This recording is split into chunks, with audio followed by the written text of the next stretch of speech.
সমালোচক লিখেছে রবীন্দ্রনাথ ঠাকুর। বাবা নাকি বই লেখে সব নিজে, কিছুই বোঝা যায় না লেখেন কি যে। সেদিন পড়ে শোনাইছিল তোরে, বুঝেছিলি?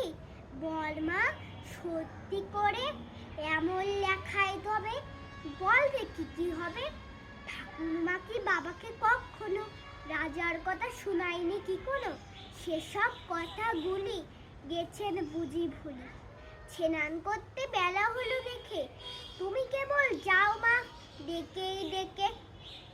খাবার নিয়ে তুমি বসেই থাকো, সে কথা তার মনেই থাকে না কো। কদিন সারা বেলা লেখা লেখা খেলা। আমি যখন বাবার ঘরে খেলতে চাই তুমি আমায় বলো দুষ্ট ছেলে। বকো আমায় গোল করলে পরে, দেখছিস না লিখছে বাবা ঘরে। বল তো সত্যি বল, লিখে কি হয় ফল?